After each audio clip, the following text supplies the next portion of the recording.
Dave Letterfly. How are you today? I'm doing just a little better than excellent. That's fantastic. That's fantastic. I appreciate you coming on and sharing your study story with the creative community.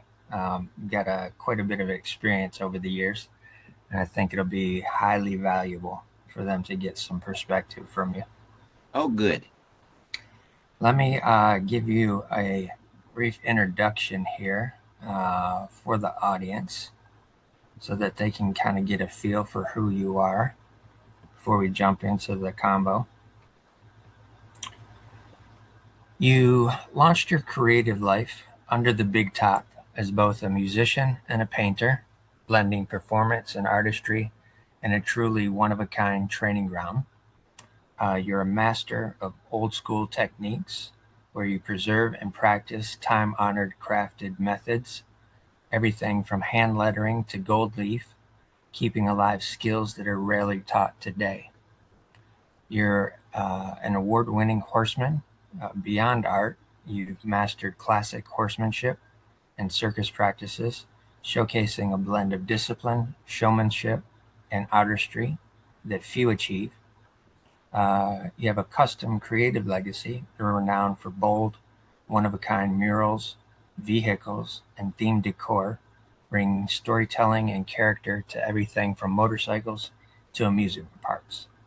You're also an author and storyteller, where you share your life and lessons through books, newsletters, and talks, inspiring others by weaving together creativity, resilience, and personal journey. And most recently, with your latest book, Hit the Road and Thrive. That's quite a broad spectrum of talents that you have. Well, thank you. Yeah, definitely. I would say so. Yeah. So, as I mentioned, I don't have a whole lot of structure to this podcast other than my initial first question, and that is where were you born and what was life like as a kid for Dave? I was born in Indiana, Portland, Indiana. We lived there when I was a tiny baby. Then we moved to Indianapolis, and then by the time I was 3 years old, we were in Springfield, Ohio, and that's where I claim that I grew up. Springfield, Ohio. I was the younger brother of a kid who uh, produced bizarre behavior, Okay, and they didn't have a name for it at the time. Now they have a name for it. He has Asperger's, gotcha. high functioning form of autism, but they didn't have a name for it when I was a kid. All I knew was that he was the target of all the bullies in the neighborhood, and that made me reluctant to become social as a child. And that's probably what influenced me to withdraw into creativity. Mm, And a big part of what made me great. So yeah. How much older was he than you? my brother was 2 years older than I. 2 years. Okay. Ooh, All yeah. right. What type of work did your parents do back then? Uh, My mother was an opera singer, and my really? my daddy was a minister. Okay. He actually had an artistic background. He was a draftsman during World War II with the Army Air Corps. He sat at a drawing table illustrating flight manuals. Wow. So that was an old school trade. At, Very and much. I remember growing up, every pencil in the house had a very, very sharp point on it. And that was from his draftsman days. Yeah. Yeah. Fascinating. Yeah, I'm familiar where Springfield is. I'm in Detroit, just outside, about 25 minutes southeast of Detroit. South and east over by Monroe. No, actually more towards Port Huron, Ontario. Wouldn't that be It's okay over there? yeah, I was actually up close to you in August. really I was all around Detroit, north, west, and south. okay. Yeah, I love being in Michigan in August. Yeah, it's nice. Nice. Did I say southwest You said, yeah, or southeast, southeast? Or southeast. So it's northeast. I apologize. you Yeah, were way you up, had it right. you were way up by Port Huron, and I have a friend that lives in Port Huron. You might know him, Mark Casey. He's a The name sounds familiar. lettering man. He used to have the Detroit Sign Company, and he Oh yes, taught at the some school. He taught lettering and stuff. Excellent lettering man. Center for Creative Studies. Yeah, or something like that. And Yeah, we went up there. My friend Wally and I drove up there to spend the day with Mark. And while we were there, we went and checked out downtown Port Huron. nice. Got it. Yeah, I'm right in between Detroit and Port Huron. I'm almost exactly in the middle, Okay. near the Near the Self- water.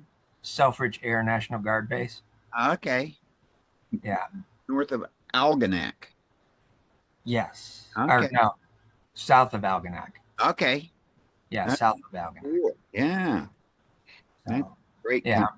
I love Michigan. yeah. It's this time of year is when it starts to get nice. The My leaves are starting to change. Weather's calming down a bit. Yeah, my professional career started in Michigan. My very first customer who paid me for painting something was in Clark Lake, Michigan. Yeah. Fascinating. Fascinating. With having that older brother that had autism, Asperger's, and being in elementary school a little bit behind him, did you at that point want to kind of be the kid who was in the back of the room, didn't really want to have attention put on you, or were Yeah. you a little bit more outgoing? I would say, yeah, I was the reserved, withdrawn, uh, introverted student. Got you. And were you interested in making friends, or did you have one or two that you were pretty I friendly with? Yeah, I would have one or two friends, but I was not the kind of person that wanted to be a team player, join the large group and play on a team or something. That just wasn't me. My my focus was always on either music or art. Got you. Okay. And those were things I could manage to do by myself. Right. Right. Hmm. How about your grandparents? Did you know your grandparents very much as a kid? No, my not very much. No, they were my mom and dad were in the World War II occurred right when they should have been entering into, you know, so they didn't meet each other until their late 30s. So All my right. grandparents, all of my grandparents were gone by the time I was like 10 or 11 years old. Okay. Now, my great grandfather on my mother's side was a fine artist. Really? Yeah, and he had a crew of men, and they went around and painted the ornate decor on the interiors of the Lowe's theaters and Nice. inside the municipal buildings and stuff all over the country. Right. Right. Fascinating. Yeah, So you've got quite a bit of artistry within the family that's just yeah, trickled, yeah, trickled on down. I got it honestly. Yeah, my mother noticed I was not only creative but observant, and so when she so she would encourage me by buying sketchbooks and paints and different things like and signing me up for little painting classes and stuff. Nice. Very nice. Yeah. Did she was she active in the opera for quite a bit of your childhood? She was involved with the Civic Opera in Springfield while I was a child, Okay. and she taught piano and voice at Wittenberg University. That's where we grew up right on the campus. Oh wow. Yeah, right on the campus. So as a little kid, I part of that was like my stomping grounds. I knew how to go in and out of those buildings with the college students and go, I could, in those days, they would tolerate a little kid who was curious and wanted to learn. And Right, right. I could go in and then the professor would show me, hey, look, in the biology lab, he'd show me what he had the kids working on, or I could go to the observatory and look through the telescope and go to the chemistry lab and see what their students are doing there and stuff. So in those days, yeah, it was easy for a little kid to I was just exploring all the time. Right, right. I can imagine. Was that, did you feel the environment of the college campus a little bit more welcoming and comfortable versus elementary school? Oh yeah, definitely. Yeah, the kids not only at school but in the neighborhood and even at church were always picking on my brother. Yeah, It just wasn't they weren't perceived as safe to yeah, me. for sure. And unfortunately, I didn't learn social skills that you're supposed to learn when you're a little kid on the playground, interacting with the other kids. Right, right. I didn't want to have anything to do with them, so I did not pick up on, the subtle facial signals and body language and the stuff that you're supposed to learn. Yeah. Yeah. Did you have any teachers that you can remember from elementary Oh, that definitely. Yeah. That's noticed your artistic abilities? definitely. Yeah. And you know how everybody remembers what they were doing the day that President Kennedy got shot? Yeah, yeah. Well, that particular day, the principal of the school had came to our classroom. I was in third grade. She came Okay. to our classroom, came in the classroom, spoke to the teacher, and pointed at me. And then supposed to go with her. And I'm thinking, oh no, and now I'm in big trouble. The principal's here. And so she took me with her from the classroom. And out in the hallway, there were two other kids from the school. And she took the three of us, to the gymnasium. And we were to paint murals, scenery for a school play or something that day. And that's what I was taken out of class to paint artwork all day. And then at Wow. the end of the day, came back to my classroom, and all the kids were watching the TV up in the corner, and they were all crying. And I had to get caught up on the fact that the president had just got shot. Yeah. Yeah. Wow. That's interesting, the timing of that, putting you in a space of creativity Yeah. versus a space where you're hearing all this information that may not have registered or um, been a little bit too much overwhelming for you as a child at that point. Uh-huh. That's fascinating. That's Yep. fascinating. As you moved closer to junior high, did that shyness and wanting to be by yourself, did that still continue on towards junior high? I would say that by see, I became fascinated with the circus because my dad loved the circus. Okay. And so by the time I was, I think, 11, 12, and 13, I was producing a circus in our backyard. Really? So I had enough gumption to enroll other kids into doing this thing with me. So I wouldn't say I remained completely reclusive because I was passionate about creativity uh, and included the Yeah, for other sure. kids, and then ended up attracting the whole neighborhood to watch what we had put together, and even made a few dollars at it. Right. Yeah, that's quite a shift in terms of uh, being that engaged to create that environment and then get others to follow you Uh-huh. versus the way you described it a little bit earlier, where you didn't really want to fit into any other Yeah. forms of I like think teams. I, what I discovered as a little kid was that the circus gave me a place where maybe I had some hope, where I Right? where I could do something and excel and not fit. maybe the problem was I wasn't interested in fitting into what was considered normal Right. because uh, yeah, I didn't want to be a target, and Yeah, I just went the other direction and excelled at being different from the normal. right.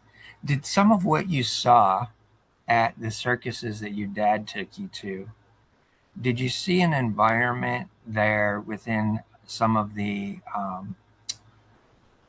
participants of the circus, the entertainers? Did you see some characteristics of complete acceptance, regardless of what they may have looked like or what they may have been the attraction for? Yeah, they're very well. It's a very real thing. They give. That's part of the you'd hit the nail right on the head. The It was fascination of it. a safe place for them to be exactly who they were. Yes. Yeah, Yeah, they didn't have to wear a Tommy Hilfiger shirt or something in order to uh, be accepted or uh, all that kind of stuff. They could be just exactly the way they were and contribute with their unique skill set yeah, and be part of a grand organism that had a purpose for sure. that people admired. Yeah. Which circus act did you relate to the most? The interesting thing that happened, see, I went to the circus with my drums and I started playing the drums Okay. accent the things that were taking place with the performers. When the girl would climb up the thing to go up to the rigging and she'd kick her leg out, I would coordinate a rim shot with the kick out. And then I would heighten suspense with a drum roll right when the daredevil was getting ready to do his thing and all. And so I used my creative sense in that arena at the beginning. But what I ended up becoming fascinated with while I was playing the drums in the shows was the performing animals, Okay. specifically the horses. And looking back, I end up realizing that there was something relational missing because of decisions I made as a child. And I was attracted to the horses and the horse trainers who were m magically making their animals perform these incredible things. And it just became, it was like I was like a moth drawn to the flame. And Yeah, and I look back now and I realize that horses are what introduced me to practical relationships with others. It started with with living beings, horses.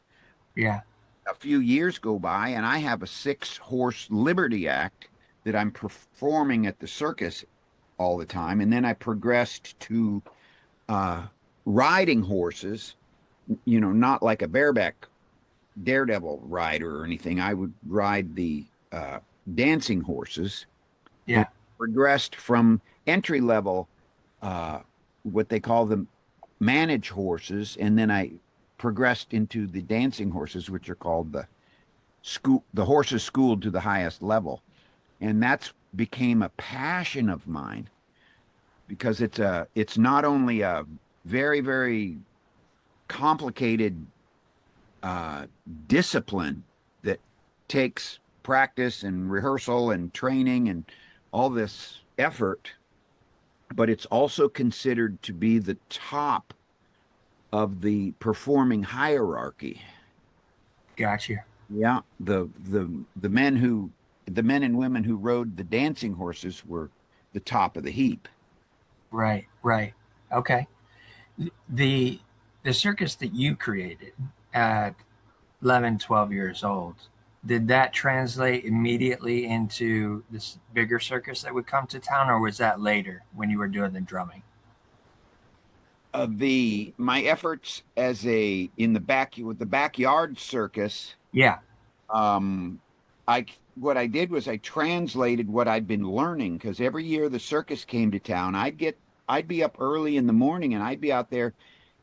At the beginning, I would go out there and watch them set up, but then when I was big enough, I'd help them set up. Okay. Gave me access to learning how all the stuff worked, and I Right.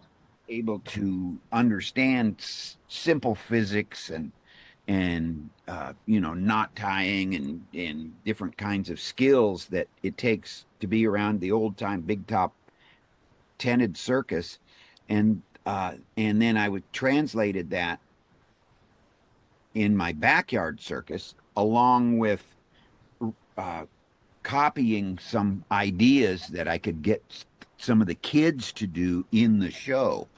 Right. Right. So, and then that uh, matured, I guess you would say. I never progressed into a choreographer for a professional circus. I, Okay. I developed skills not only as a sign painter and a circus decorator and a drummer, a musician, and then other skills. I played the bagpipes at the sideshow and did a magic trick and some other odds and ends, just to be valuable, and played the calliope and you know those kinds of things. And but and then the painting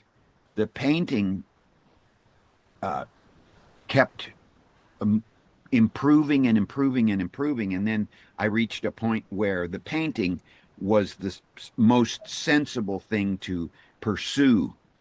It was not only something I could do wherever I was in the country, but there was a larger demand for it as the big top circuses began to dwindle in number and not Right. use as many animal acts as they did in the past.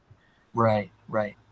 Now, did you step into the music and different things like that in high school as you were growing farther along into that age group? Well, the it was long before high school. See, my mother was a piano teacher and Okay. being a voice teacher, so all of us kids took piano lessons when I was a Got little kid. And then by elementary school, I was playing the trumpet, and then by junior high school, I realized I wanted to be a drummer. got it. Yeah, Did music was it picked up by your older brother as well at that point? yeah. My older brother was not necessarily coordinated and Right. become a piano player, but he was a singer. He Mother would take him with her to choir practice at church, and then in later years he was in a barbershop quartet. So yeah, Fascinating. he was more of a singer, vocalist. Yeah. It always interests me um, with individuals that have autistic characteristics, where things that are creative allow them to, from the external world, allow them to look a little bit more normal, when in reality it's usually a skewed perspective anyways, because they are normal. It's just they have a Oh, different way of thinking. uh-huh. But it always fascinates me that creative things are things that they're easily able to pick up on and engage with. Uh-huh. Yeah, So creative in all areas. yeah.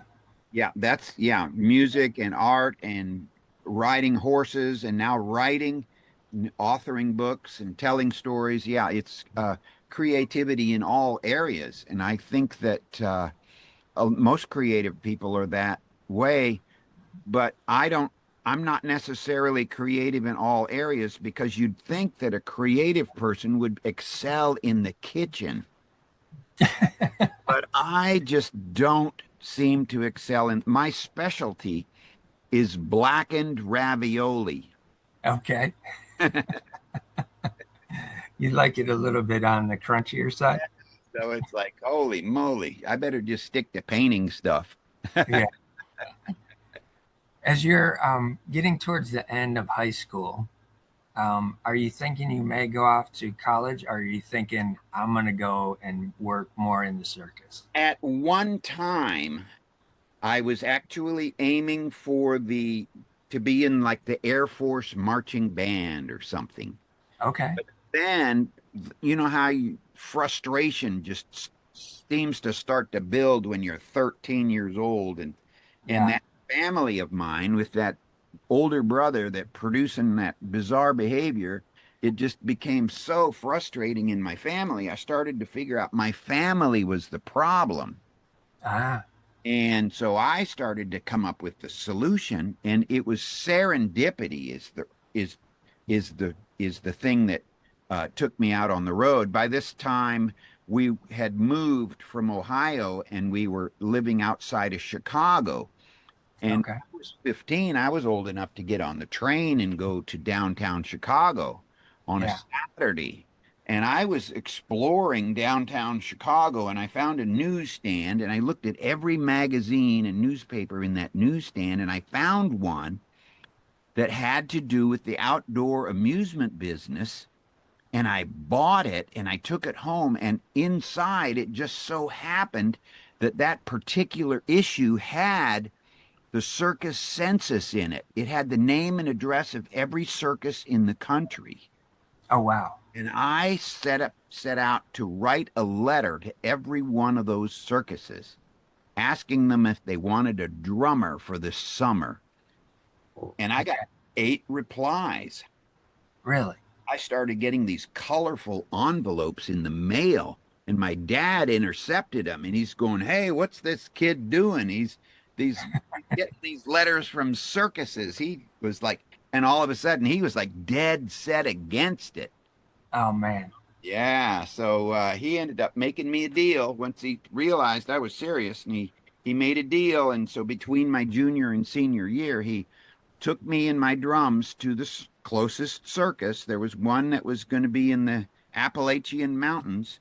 He took me Okay. there, dropped me off. I spent the summer on the circus, and then he came and got me and brought me back to school for my senior year. Wow. And so, yeah, I spent the summer as a 16-year-old playing the drums on a big top circus going through the Appalachian Mountains.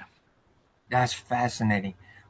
How how was that environment for you as that 16-year-old boy at I that was time? I was just gung ho. All I wanted to do is like fit in and do whatever I could. And I Yeah.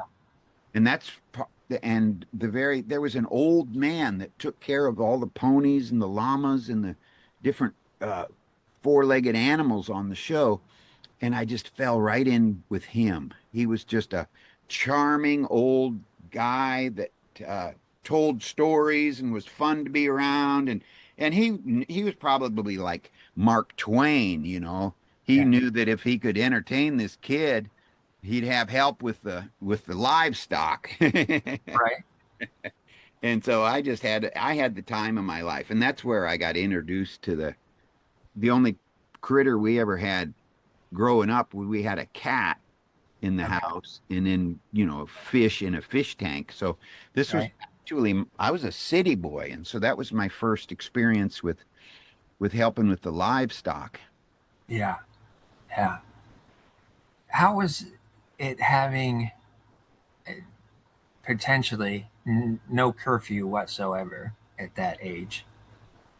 When I was with the circus, Yeah. we were busy. There wasn't any reason to, you know, at the end of the day, after drumming 2 shows and tearing down and loading everything on the trucks, there wasn't any reason to do anything but grab a few hours of sleep. We were doing 1 day stands every day, every morning. We got up real early and we'd go to the next town and set it all up, do 2 shows, and then that night tear it back down.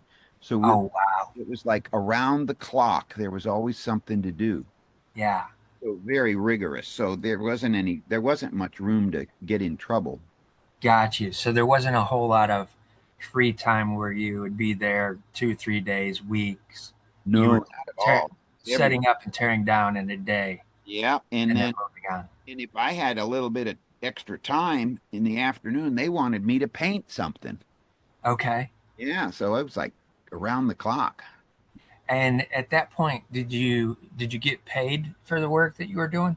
Oh yeah, I got paid a, Okay. a weekly amount to play the drums in the show, and then I would get a percentage of the peanuts that I sold during the peanut pitch, and then a Okay. percentage of the tickets that I sold at the sideshow. There was extra jobs that you could have. Wow. Yeah. So at that point too, being 16 and making your own money at that point in time, did you see that as potentially a way to be autonomous from the family life that was Oh, kind of yeah, a little bit more stressful? definitely. Yeah. Okay. Okay.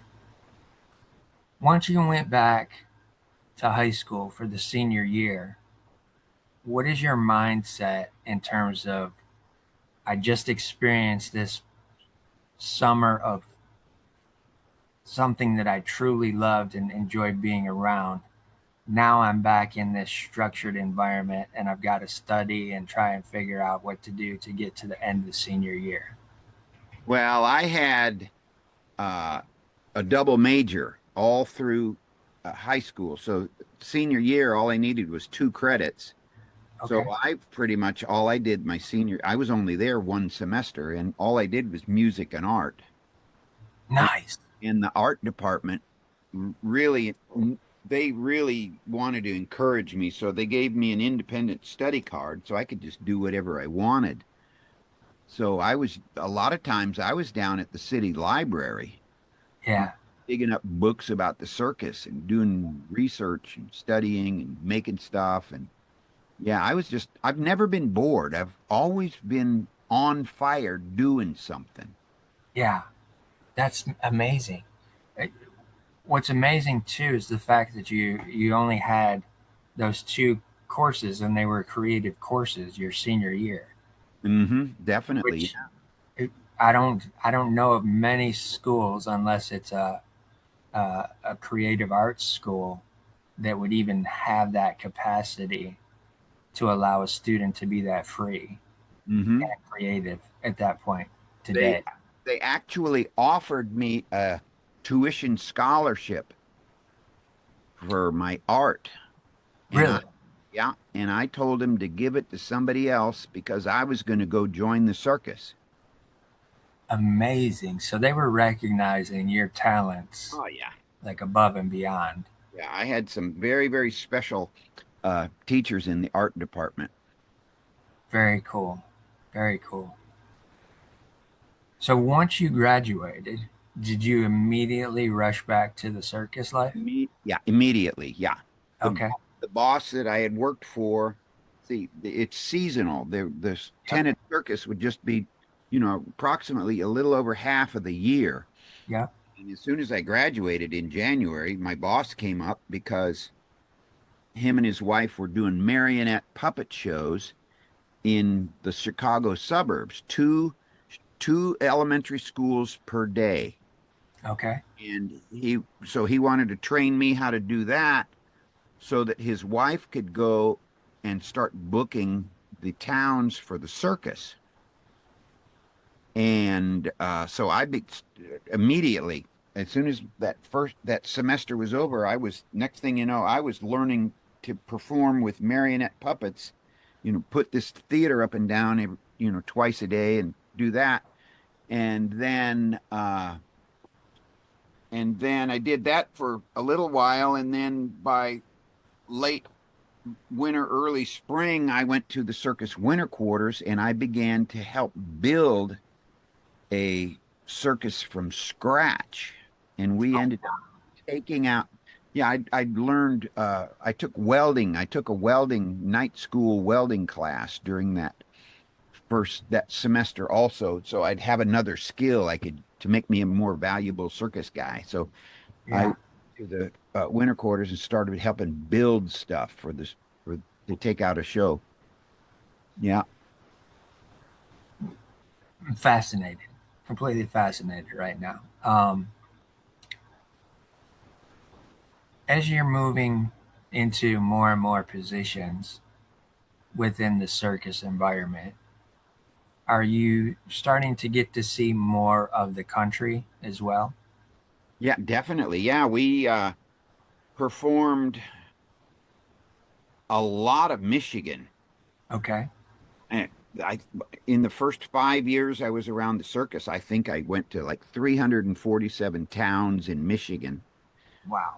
and in all of, all the way up Minnesota, Yeah. Wisconsin, and then all the way down through the middle of the country to Louisiana and Texas and All right. Alabama and stuff. And then I've even been on 3 tours up in Canada. I've been across half of Canada Okay. doing 1 day stands. And Yeah. so yeah, I got a lot of traveling and got to see a lot of country. Got you. It's Eh, something eh, I really enjoyed doing. I still do. I enjoy traveling around the country. yeah.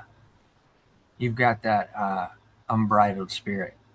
Yeah, and then I had one of my customers several years ago commented about that. He said, "Dave, you are wandering all over the country, doing what you love, making people happy with what you're doing.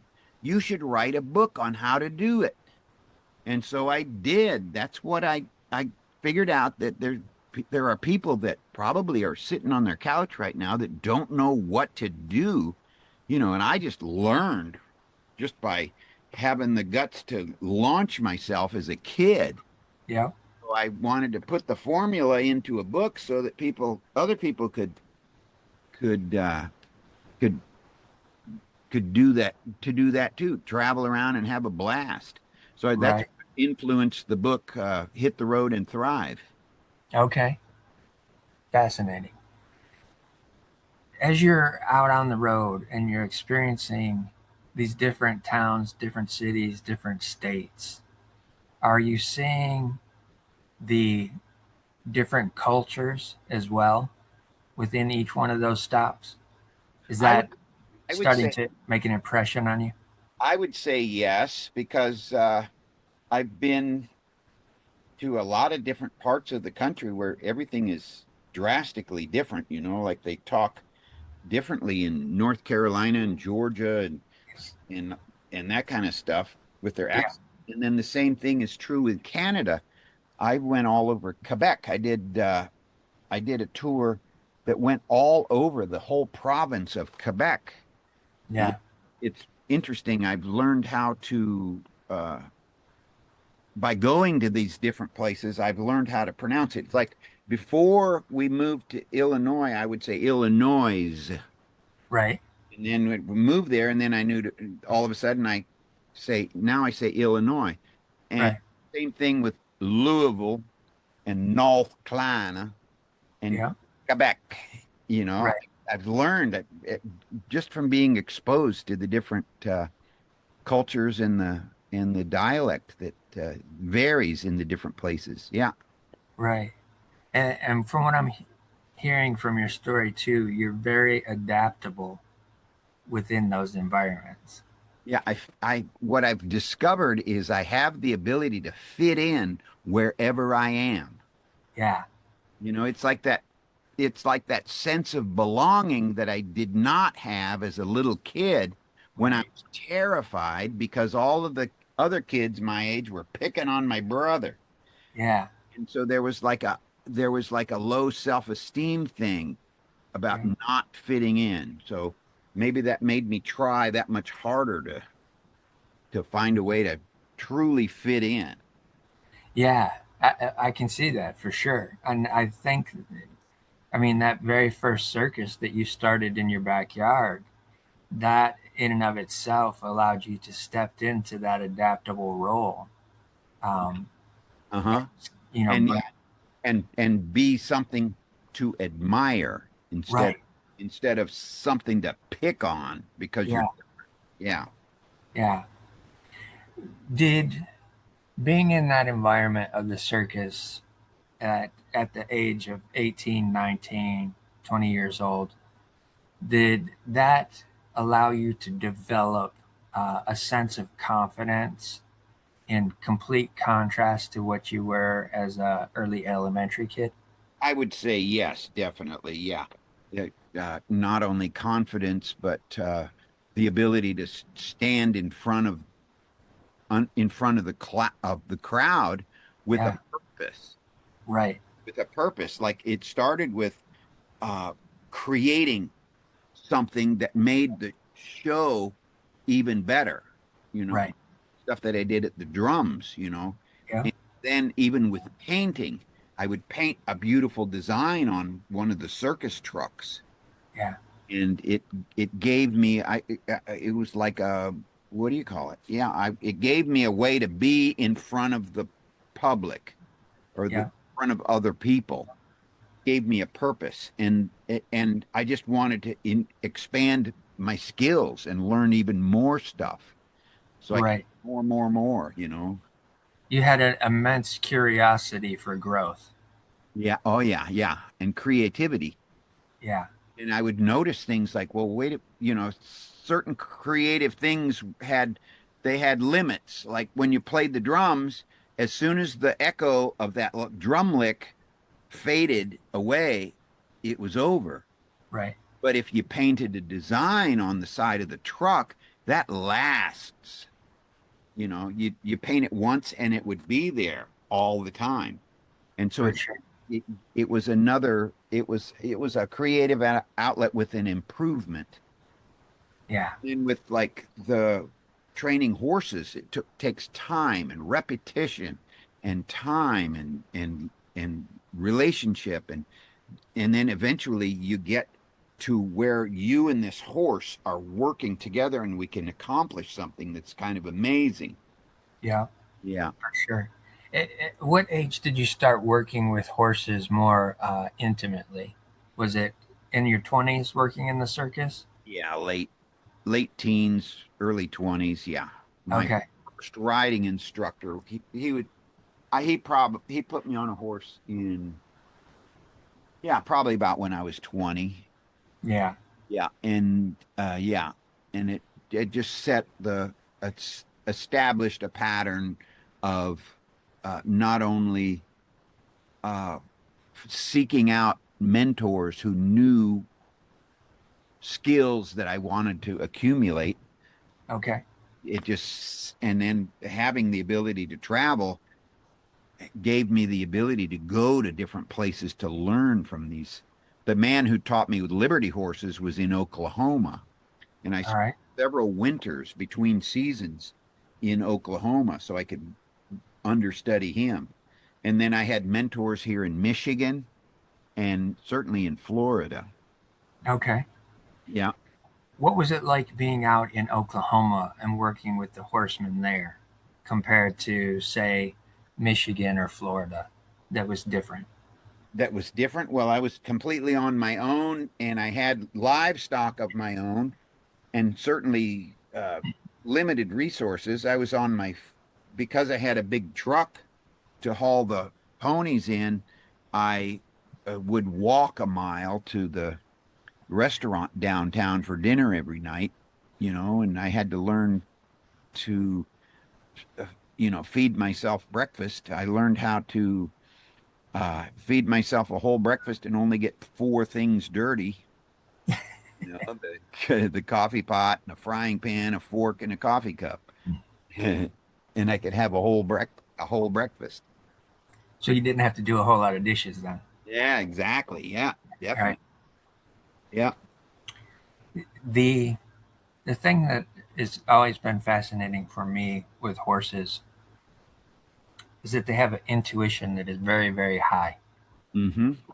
And when you are able to step into that relationship with a horse where you start to get comfortable with each other, it is a process, but it is, I would say, the relationship that develops is something that most people may never even experience with another human being that I they think, can with a yeah, horse. I think that with the horse, see, the horse doesn't have the ability to communicate back to you necessarily like another person can.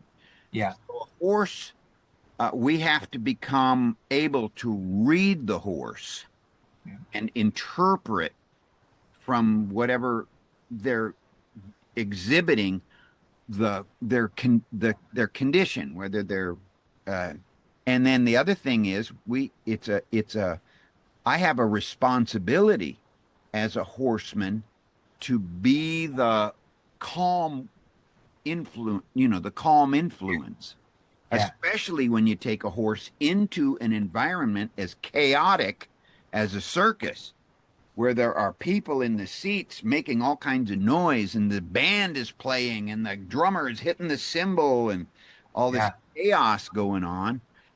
I have to be the calming influence so that we can remember the things that we went through when we were back at that quiet barn at the right. in the back of a farm, learning how to march or bow or do all of the things that we were doing. So I would say that the relationship skills that I learned with horses prepared me for uh, entry level relationships with people, which are much more complicated. With a horse, all you have to do is be just honest and consistent and these kinds of things, and you can really connect with a horse over Yeah. a period of time.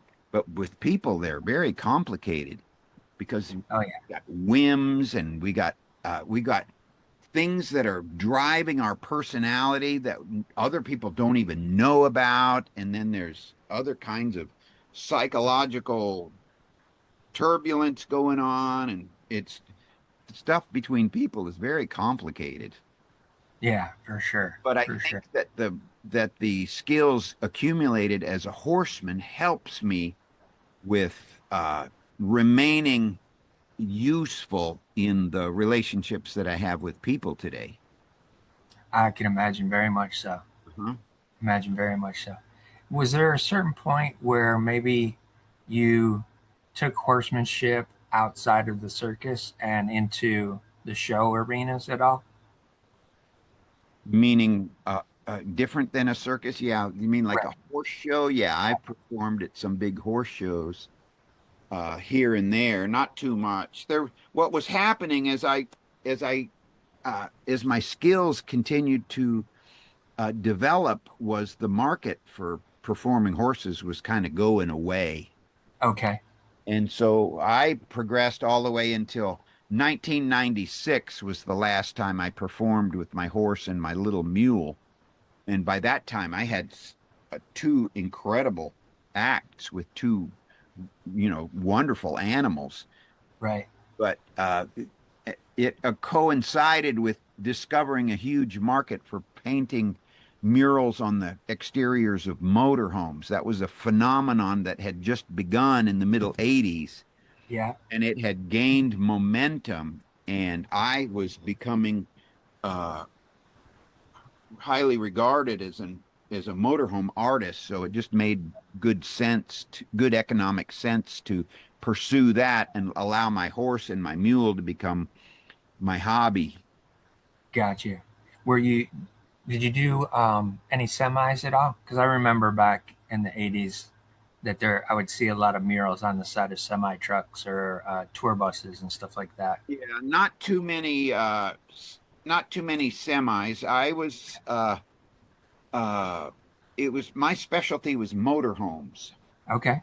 And see, this was after the tour bus. See, prior to that, the big tour buses were the only thing on the highway that were 40 feet long.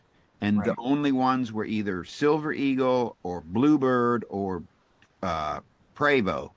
Yep. But then when the RV manufacturers started to develop a 40-foot diesel pusher motorhome, all of a sudden, Ma and Pa USA could afford one. Right. They were big enough and luxurious enough they could sell their house and move into the motorhome. And so that phenomenon started in the mid 80s.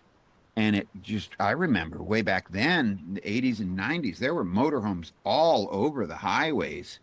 You know, the truckers were complaining about all the motorhomes on the highways back then. And and at those motorhomes had a simple belt line stripe. And so the people that bought them were thinking, well, hey, what can I do to make it better looking? And so they would commission me to paint some image that would convey some aspect of their personality to personalize the back of the motorhome. Yeah. Want gold leaf Cadillac emblem on the side, you know, or their initials or all kinds of finishing touches to make them fancy. Yeah, for sure.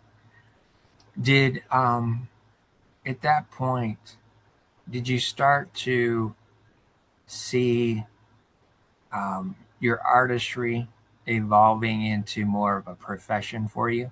Oh yeah, definitely. Yeah, it started long before, and it was kind of interesting.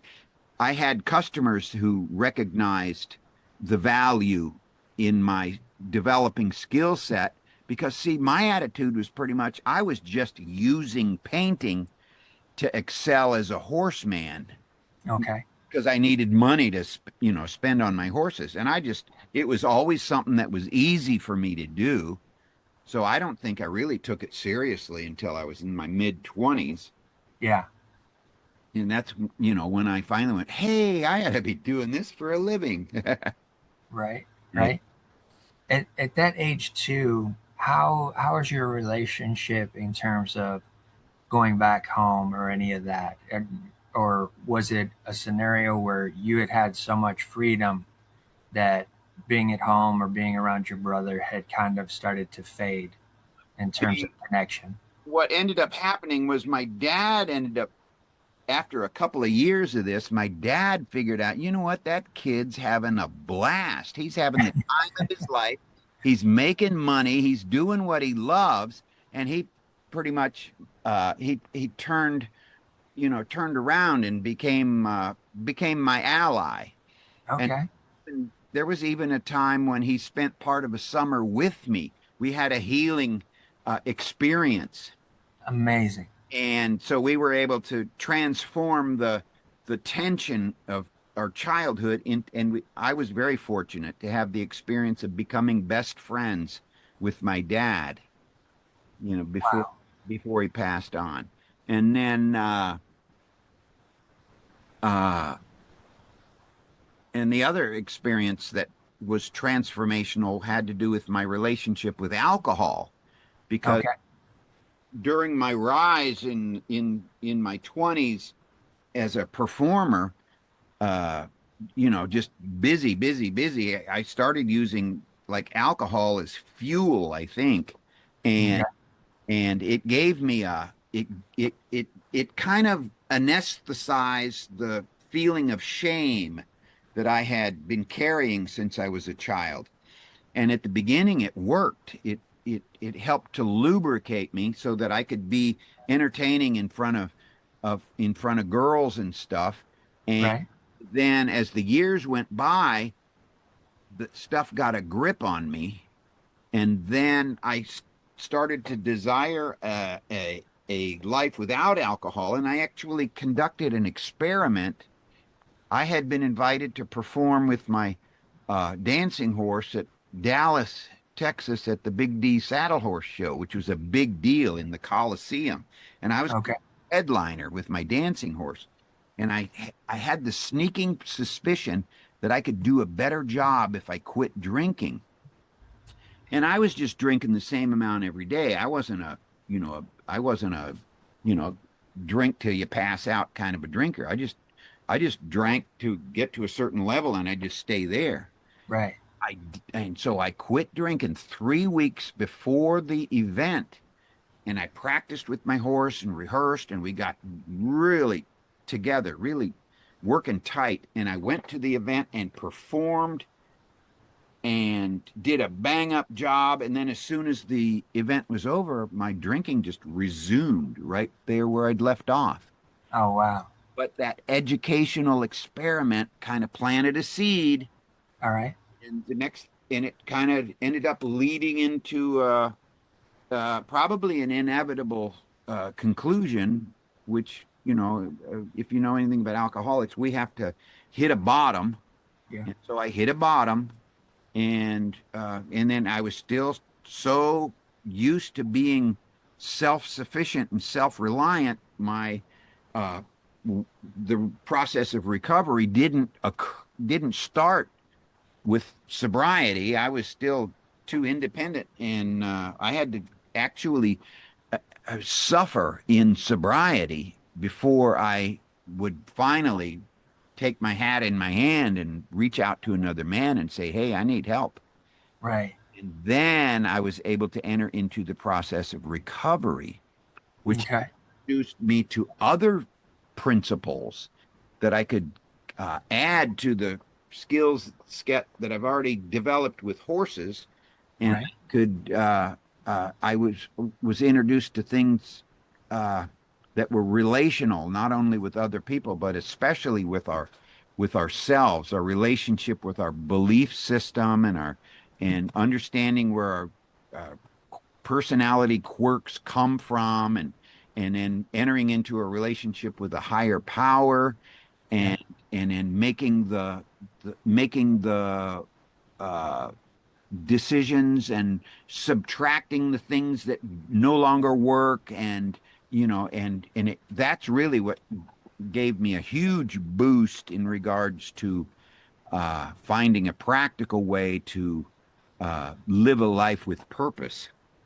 Okay. If you don't mind, can we go to that low point with alcohol? That bottom that you hit? Of course, yeah, definitely. What did that look like for you? I was devastated. My dancing horse uh, had accumulated what's called uh, she had laminitis, which is a condition in her feet, Okay. which rendered it was a dead end. It wasn't anything that it could have been reversed, but I did not have the right veterinarian. I had a quack Okay. lied on, and he did not know what he was looking at. It could have been reversed if he would have done something immediately, but he didn't. And so it was unfortunate. And I was not going to believe it. I was I, Mm, I was in denial, belligerent denial of the fact that this wonderful horse who I had trained to this level yeah. was her career was over. And I was just bound and determined to do anything that I could. So I was like blind to the truth. And I just took care of her, and I would bed her up to her belly and bandage her feet and do everything I could. And it was just getting worse. And people around me were saying, "Dave, you're going to have to think about putting this mare down." And I found out that there was a blacksmith in Oklahoma City that could reverse the effects of laminitis. And I took the horse out there, and by that time it was just too far. And he said, Oh, man. "No, it's too far. We're going to have to put her down." So that coincided with me hitting bottom. Okay. And that was in sobriety. By this time I had 6 months of sobriety. And so I was devastated. The horse that I'd connected with my Yeah. whole life, and Yep. then I spent all that money taking care of her. So I was like, I had become destitute and stranded, and I had people that wanted me to paint stuff, but I was just I was a mess. And You're too low. I was a mess. And so when I hit my bottom, my response was to just start going to these meetings. And I would go to meetings like 3 times a day. I was Okay. like in a stupor. I did not know what to do. I was affected by like grief and all kinds of stuff. And Yeah. a little bit at a time, these other people in that program would uh, give me a little encouragement. And then one man became my sponsor, and he walked me through the book and explained to me what was in the book and what it was that we had to learn how to do. And I say I didn't know how to talk when I had at this time. I didn't know how to talk to another person, Okay. with the intimacy and the revealing of the feeling. I wasn't aware of what my feelings were. Really? I could talk to a horse, I could excel as an artist, I could create, but I wasn't functional emotionally or, all that other stuff spiritually. And Hmm. it was a long climb that just Gotcha. time. But what ended up happening, fortunately, was that because of my initial dedication to like 3 meetings a day and working with my sponsor, we were Yeah. able to gather some momentum. And then as a couple of years passed, I was, back on top of my game. And that's when God revealed the next incredible uh, stage of my career, and that's when I discovered the huge market for murals on the motorhomes. And because I was able to take the skills that I had accumulated as a circus guy Yeah. and travel to chase the work all over the country, these motorhomes were not sitting still. They would clump up someplace different every week, and I was able to chase them around and stay busy. And that's exactly what I needed at that point in my life, you know, Right. was to Did stay busy. did going to the meetings and stuff like that and what you were learning there through the process of the 12-step program, did any of that information remind you of different things that maybe your father was talking about as a minister when you were younger? It was different. And see, you got to also remember that I was probably damaged by the church because Okay. of the kids picking on my brother at church. Oh, wow. Okay. Yeah. I wasn't really interested in the God of the church. Right. Got you. And so when I made it to AA, I wasn't really interested in that aspect. So they had to make it palatable for me. And so they said, well, why don't you just come up with your own concept? And Okay. I ended up with an entry level higher power. And then Yeah. I built on that. So today I have a relationship with God. And I realized that there are a lot of church people that don't have the same relationship that I was able to find on a Right. on an intimate, practical level because of the cross that I had to bear. Right. Right. It's fascinating. I always find that very interesting, and the reason that I say that is because I grew up. Um, my parents were fundamental Baptist, so they took me to church quite regularly. Hmm. But then in fourth grade, transitioned me into the church school. Prior to that, I was in public schools. So when they transitioned me into church school, then things got a little bit more stricter and all of that kind of stuff. Uh-huh. And so I understand that perspective of you seeing the abuse that your brother was experiencing within that environment, Hmm. and wanting to turn away from it because there's a lot of elements within those circles where there's uh, hypocrisy that shows up Yeah. versus what is actually spoken. Yeah. So I understand that definitely. Hmm. And it's amazing to me too that you have since found another way to connect with God that suits you and your relationship. Hmm. And it doesn't have to be tied to anything other than just your relationship to that entity. And my relationship with my fellowship. It's Yeah. interesting. That's what's happened is the 12 steps have introduced me to a service mentality.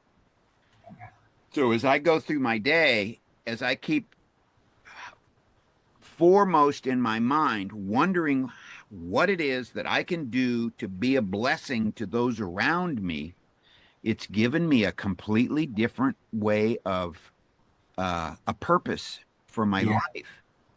To just remain on the lookout for ways to be of service for to others, Right. which gives me relief from all of that caca that kept me separated before. Right. Separated from the church because of caca, Yeah. separated from my community because of caca, and all that other stuff.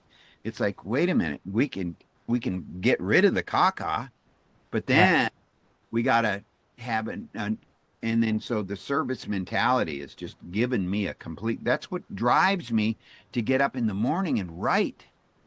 I'm Yeah. writing with the goal of the reader receiving the payoff that it was so freely given to me. Nice. That's amazing.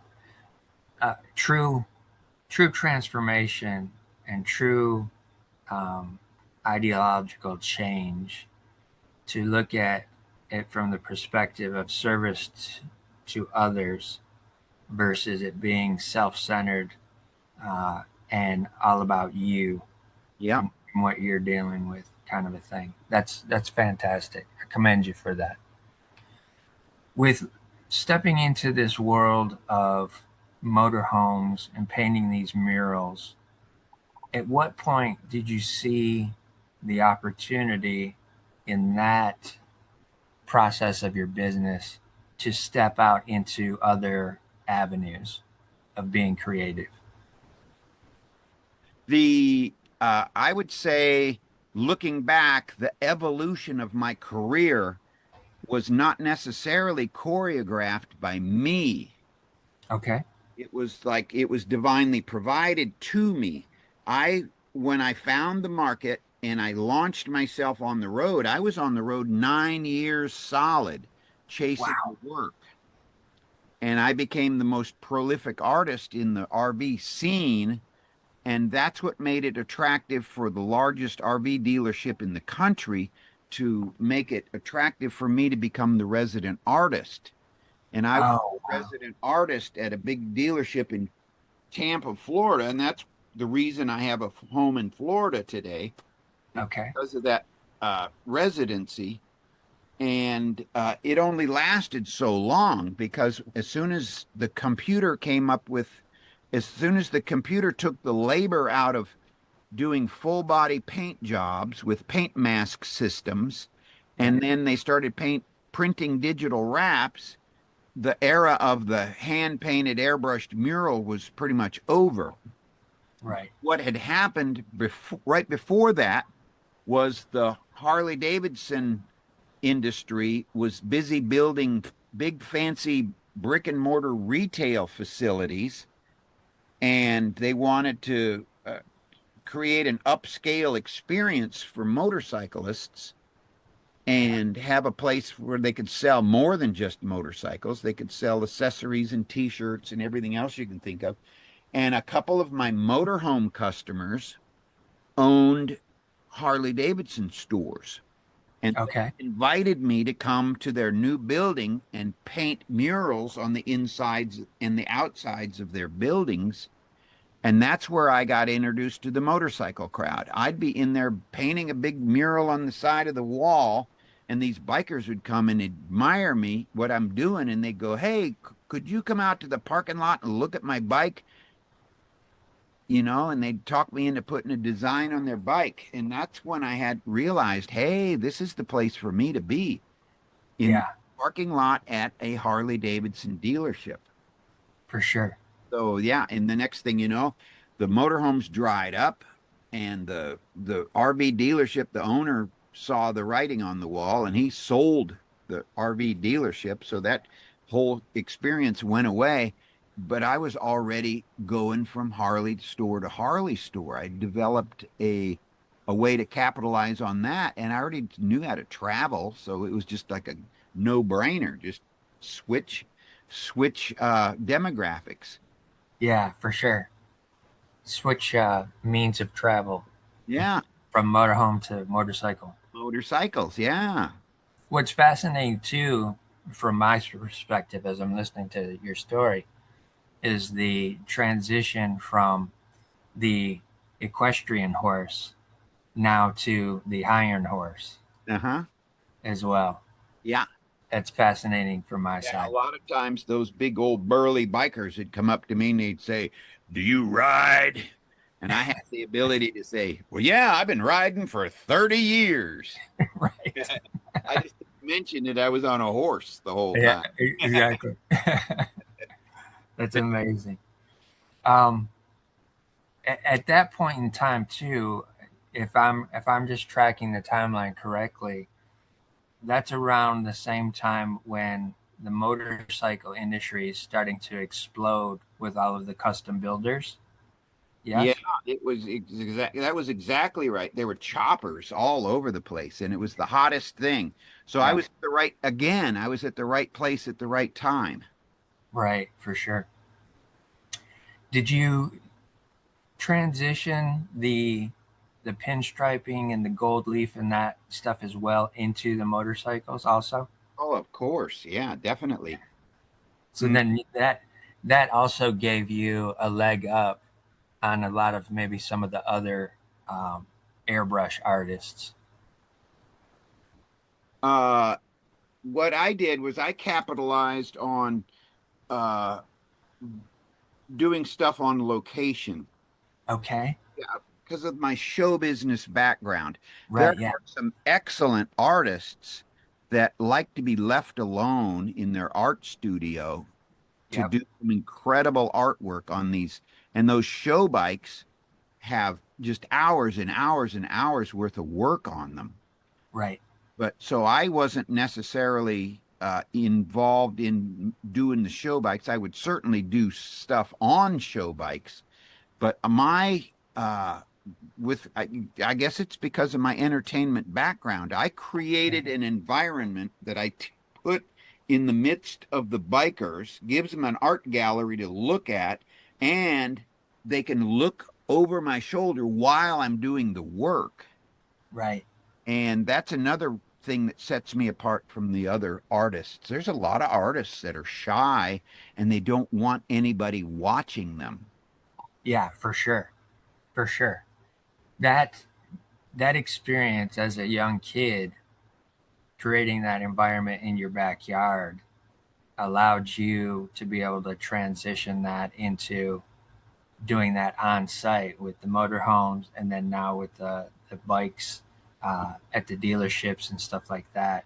That skill set is profound in a creative because the ability to be able to go into those environments with all those eyeballs looking at you and be able to focus just on you and doing the craft and kind of giving them a show Uh-huh.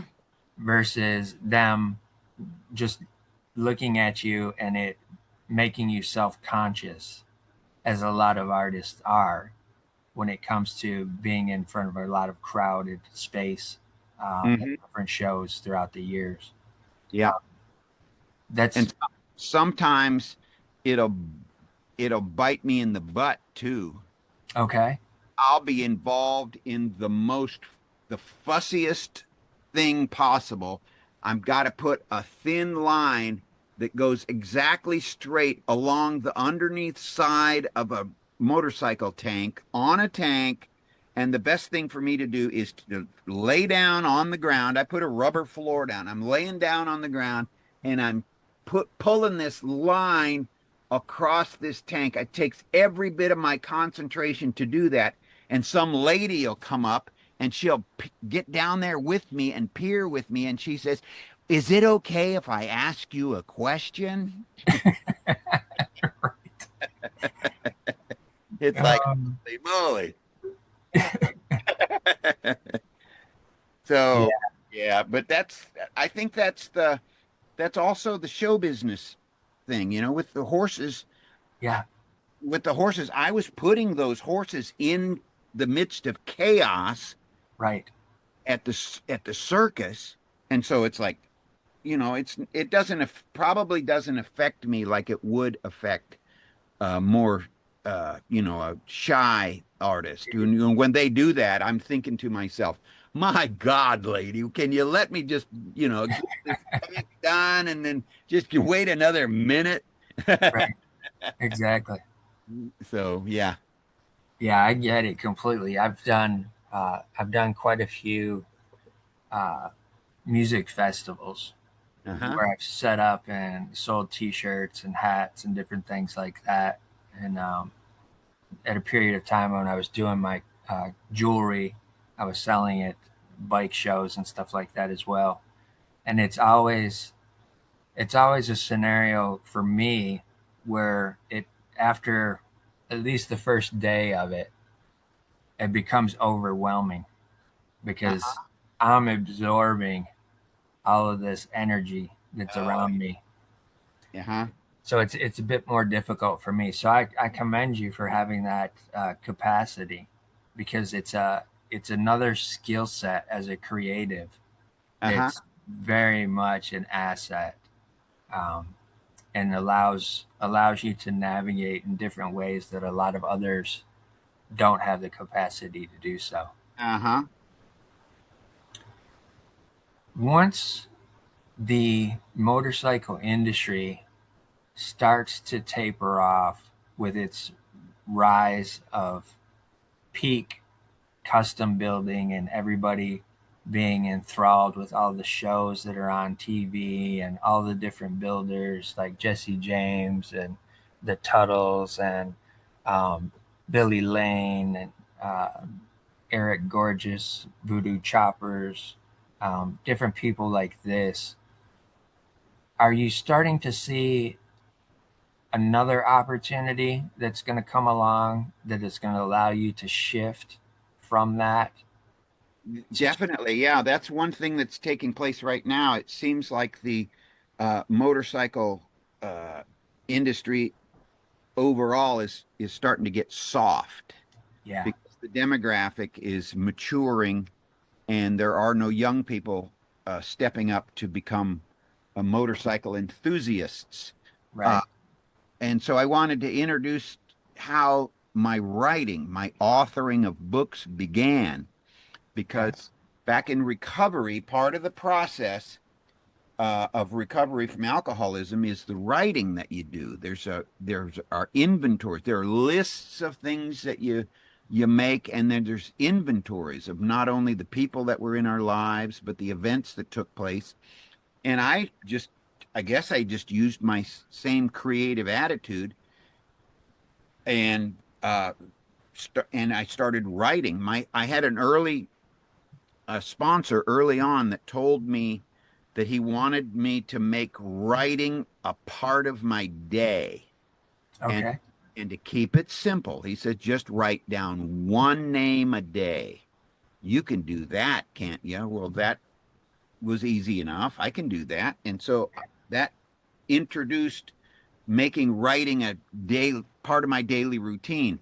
And so after the recovery process, writing was was complete, I started writing marketing material to promote myself as an RV artist back in those days, and then I would interview my motorhome customers and find out something interesting about them, and I'd write a little essay to put in magazines and stuff about why we painted this on the back of their motorhome.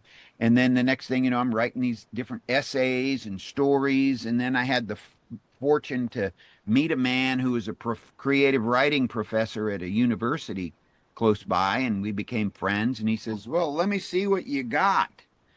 Yeah. And I had more than enough for a book. And so he took that stuff and read it for a year. And then he came back and said, "Hey, let's put together a book." So he helped me, and we put together a book, and that evolved into the next book, and then the next book, and now I've got 5 books published, and I got 2 more in the works, and it just uh, it just continues to evolve.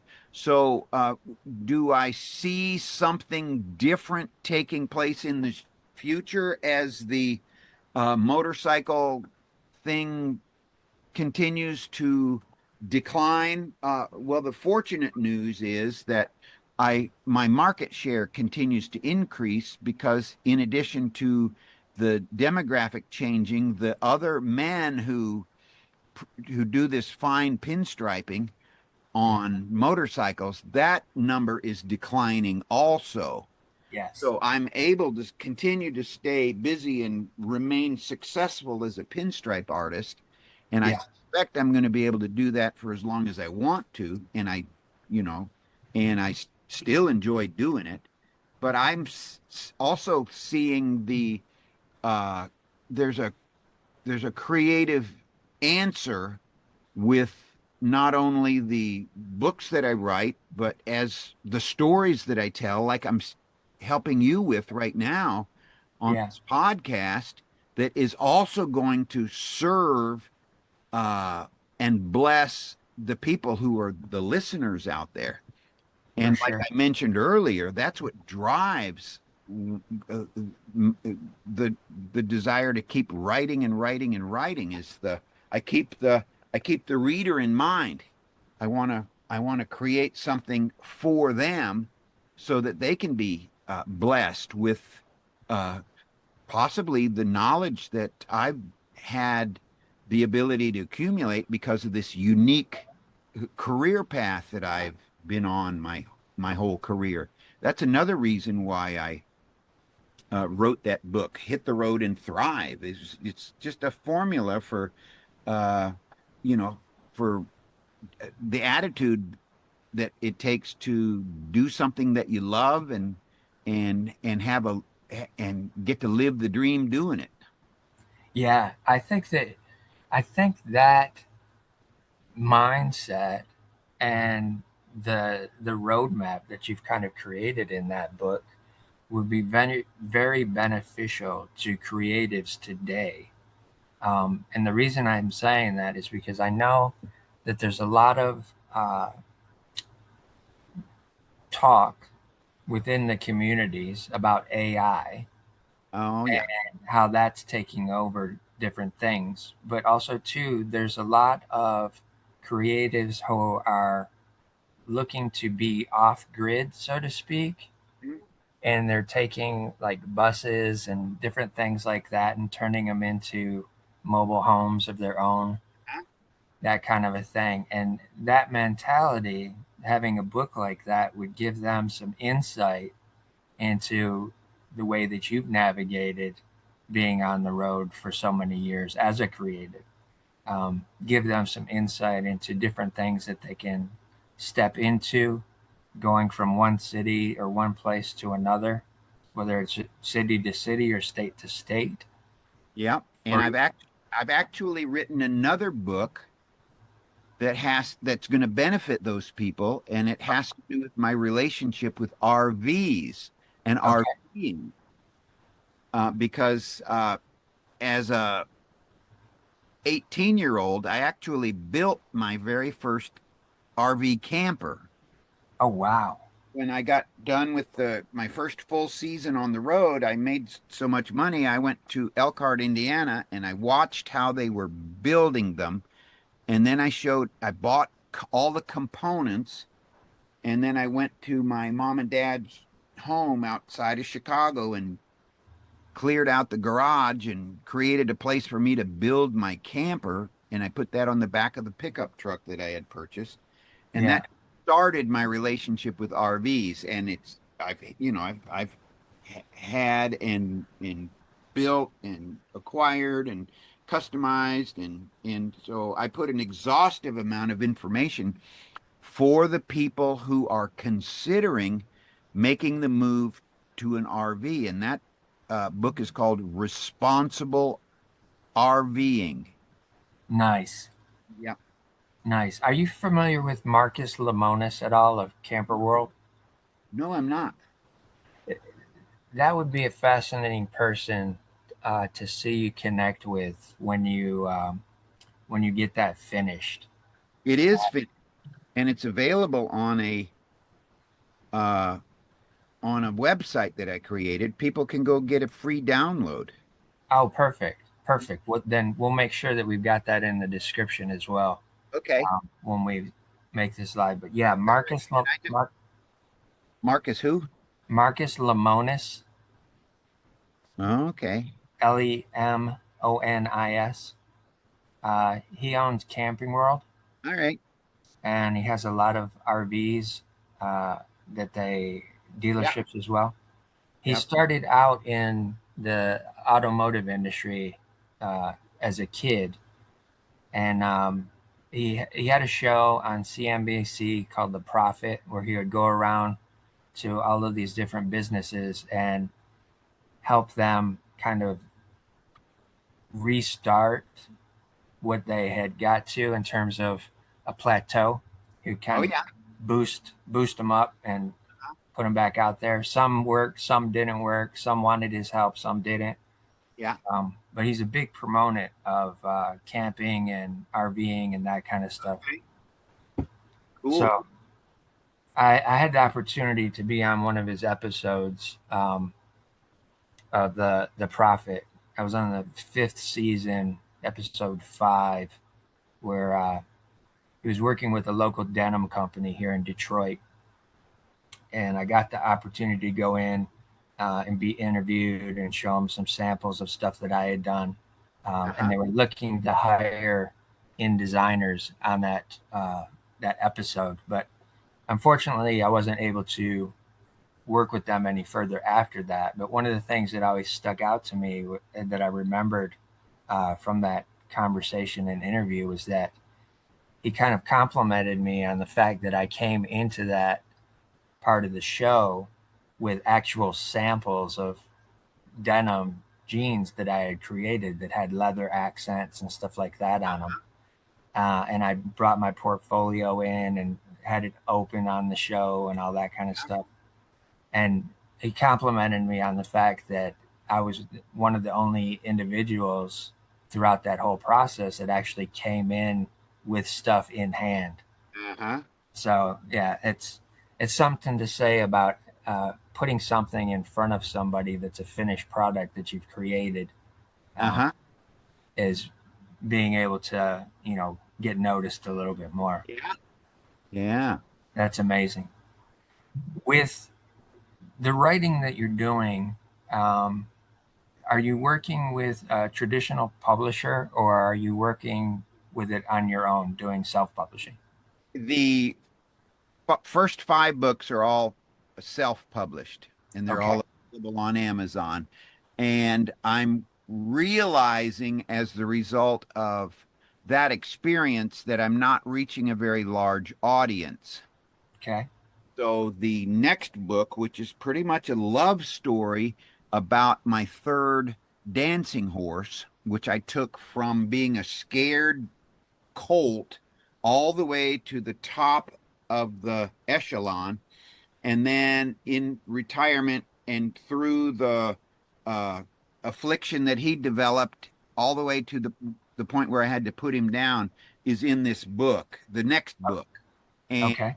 so it's a horse love story that also has the another theme, and that has to do with my relationship with the road. And so it's with the editor right now, getting the second developmental edit, and the goal will be to find a traditional publisher. And there are several publishers who specialize in books about horses, and Yeah.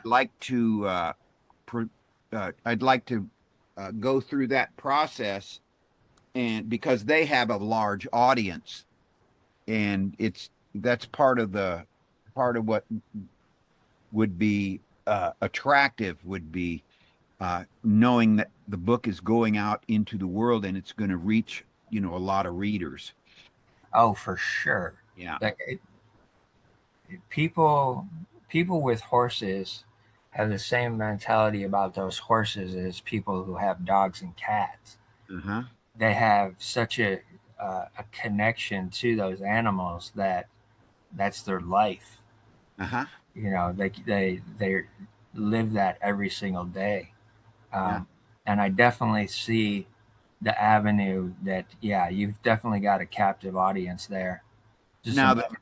the next book that I'm writing, I'm still working on it. I'm still fleshing it out. I was inspired last April in regards to my perspective as a kid growing up with an older brother who had Asperger's.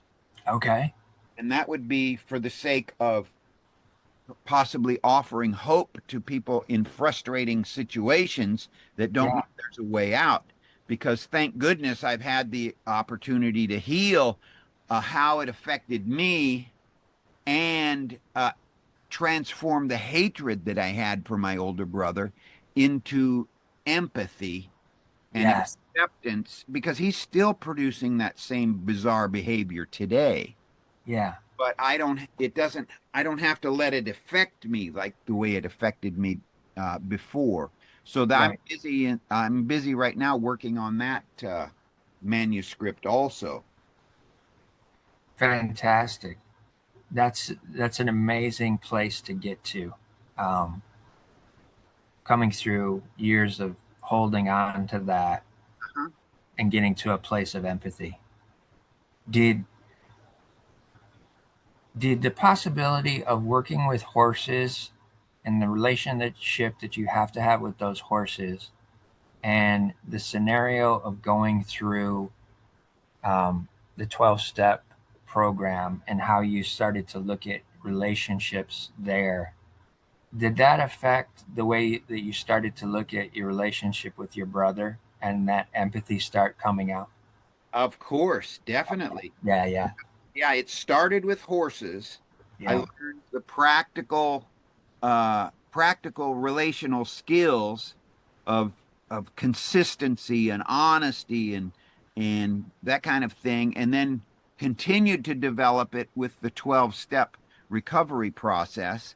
And then it would just naturally became uh, a natural, logical next step. And I remember sitting in church and there were stories about something about, if you have something to lay at the altar and you still got a beef with your brother, first of all, go and settle that beef with your brother and then come back and lay your gift at the altar, which yeah, somehow kind of means that if you want uh, a close relationship with God, it starts by having a healed relationship with your brother. yeah, for sure. And yeah, and so hopefully that would be the kind of message that would inspire healing to take place with the people who read the book.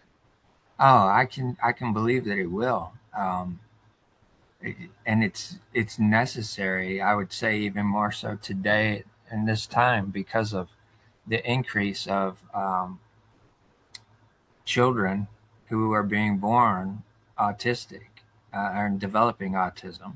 I think it's highly valuable Uh-huh. that you would be putting this book out because it can give so much insight into what the societal relationship was to your brother at that young age that you were experiencing it Uh-huh. versus the way society is today starting to look at it. Yeah. Whole different perspective going on.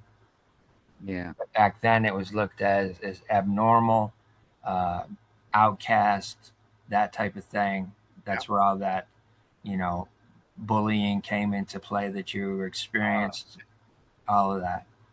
Yeah. Um, but I think again, it's fascinating to me too because I'm seeing with your story these, as you've described it, these pivotal moments of where the opportunity meets you. And Yeah.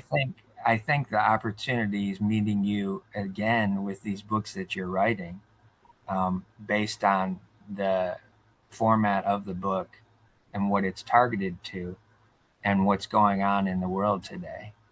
I Uh-huh. think it's very fascinating. Yeah. And one of the new skill sets that I've been developing over the last decade has been uh, developing my speaking skills Okay. because it's sort of like the concept of the guy that built the ball field in the middle of Iowa, in the middle of nowhere. Build Yeah. build it and they will come. So if I've got a story to tell and I want to uh reach people so that I can bless them, the thing for me to be doing now is developing my skills as not only a speaker but especially as a storyteller, because if I'm going to be in the right place at the right time again, Yep. and the opportunity occurs, then that's going to be the next way that God wants to use me to be a blessing to the world. Yeah. I have no doubt that those are going to take place. The way that you've described them, I've always looked at those as like God winks, uh, Okay, yeah, it's a good just one. little nudges. I'm watching. Yeah, exactly, exactly. The opportunity for you have uh, these books come out and looking at the speaking that you're going to potentially be doing, whether it's on a small scale at a bookstore, uh, potentially a TEDx, if they see what you're doing, those types of things. Do you feel that that again is just a continuation of that service mindset? And the entertainment and Yeah, creativity. It's another outlet, an expressive outlet. Definitely. right. Yeah, I would say so. I think I must have been born a creative, and I Yeah, excel in everything except cooking. right. Exactly. But that's all right though, right? So Yeah, that keeps your dishwashing down to a minimum. there you go. Yeah, I could see you being able to create almost an individual show, um, for each one of these books that come out, um, that is just like a mini set Uh-huh. that you take with you from place to place. Um, and you could kind of roll that into, whatever kind of fee is required, um, to have you show up at these different events. You could roll that cost into those speaking engagements to where you could literally create an environment that's completely visual as well as presentation, like with that new book, Uh-huh. and showcasing a little bit of everything that you have as that showman, from early on as a kid in that backyard Uh-huh. circus, Yep. right? Yeah. That's amazing. I think that'll be fascinating, and I look forward to just kind of watching you go forward, and following you to see how all those things play out for you. Uh-huh. With this new view on your relationship with your brother, um, do you feel in any way that it's allowed you to look at him with a different perspective? It certainly has, yeah. With empathy and with the service mentality, you know, Yeah, what is it that I can do to be a blessing to my brother? Yeah, right. that's already begun. Because of his condition, there are things that he just cannot do. Yeah, And so and since I've seemed to excel at being able to do anything I set my mind to, I have the ability to provide ways to be a blessing to my brother. that's fantastic. That's fantastic. Do you feel that the relationship is a lot closer now? Yeah, as close as it probably can be. Because, Okay. yeah, he's doesn't have, I got to realize he does not have those social cogs, Yes. that ability to consider Yeah. the, Pick up on the cues. yeah, or even I mean, it's not even just pick up on the cues, but it doesn't have any value. A lot of the social stuff that we uh, utilize in our day-to-day transactions with everybody are he's it's just completely oblivious to my brother. Yeah. Yeah. Yeah, for sure. Now, may I take a break? Absolutely. Okay. So, one of the things that I wanted to ask as we're getting towards the end here is your relationship to sobriety. Have you been able to consistently stay with it, learning the techniques and steps that you have through the programs? Definitely. Yeah, it's a big part of my life today. My sobriety career is now longer than my drinking career was. Fantastic. So what I've learned, and I had to learn it the hard way, I guess that's how we always learn stuff, is that there are things that I must do ongoingly, Yeah. throughout every week of my life in order to maintain the it's not like you arrive Right. and you don't graduate. It's like they describe it like you're on a bicycle and you're going uphill. There's something that we have to keep doing in order to maintain the momentum that we've got. And so that's also what has uh, branched out because the Yeah. service mentality is part of my relationship with my fellowship because I'm there to give what was freely given to me. But it has expanded into my writing efforts and even my guesting efforts here on different podcasts and stuff. I'm sincere about finding ways to be a blessing to the community. Yeah, that's fantastic. With something to be of encouragement to some other creatives that are out potentially listening to this episode, that are out there that are struggling right now, whether it's with substance or alcohol or um, depression or mental stuff like that. Is there one specific thing that you might be able to give them some insight in terms of staying consistent with the process and being able to get some clarity through the process? I would say the most valuable thing that I've learned is to become part of the group. Okay. As soon as Yeah. we end up realizing that we're in a herd and the safety is takes place in the middle of the herd, all of a sudden, especially creatives, we want to be left alone so that we can dream dreams of grandeur and come up with these incredible ideas that turn into songs and stories and art and all of these kinds of things.